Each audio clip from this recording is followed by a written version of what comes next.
Hello there and welcome to another episode of World of Tanks with Ungainly Titan. We're here on the Fjords battle map and I'm in the T-29, the American Tier 7 heavy tank.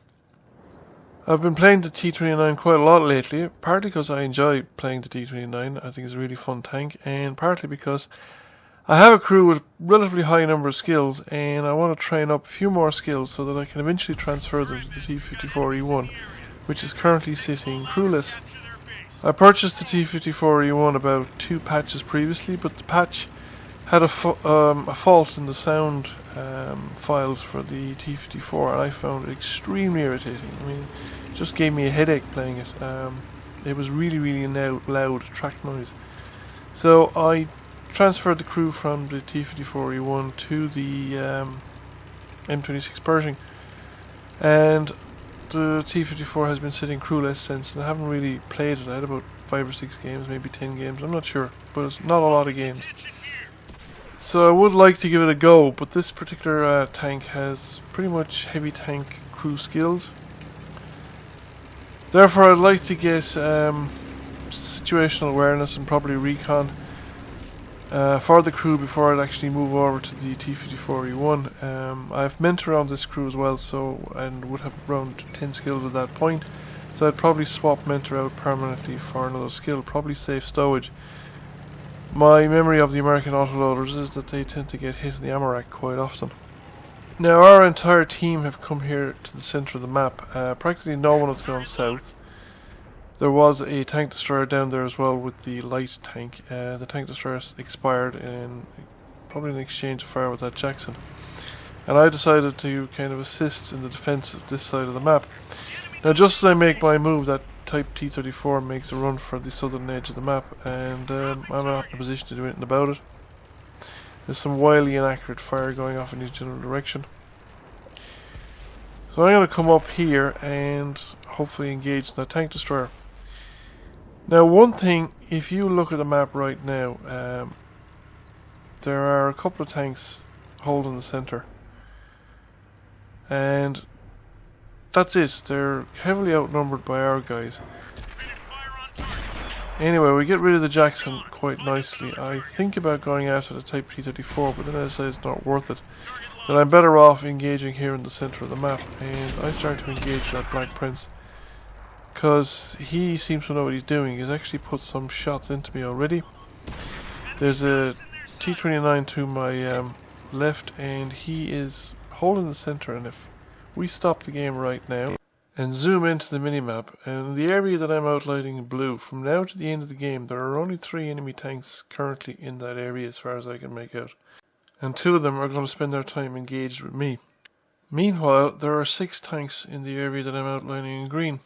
Why it never occurs to this collection of tanks to either flank through the lake or simply charge around the corner, even the 3 tanks at the corner directly engaged with the T-29, they out DPM it. If they just charged around the corner fully loaded, they do 300 to 400 points, maybe more in the first round of combat, and they would take out the T-29 in 20 seconds or less before it has a chance to probably reload more than 3 times.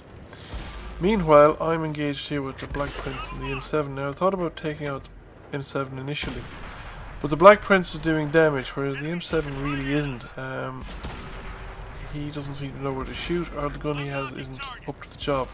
I'm not sure whether he's fully upgraded or not. I don't really always recognise tanks that are or what state of upgrade they're in. But he's not actually doing me any damage, whereas, like I said, the Black Prince is. So it's kind of important that I keep the turret facing the Black Prince, because it's the big obvious target, and it's protecting the rest of my tank. So my main concern is that he might shoot the commander's hatches, because the M7 keeps me tracked.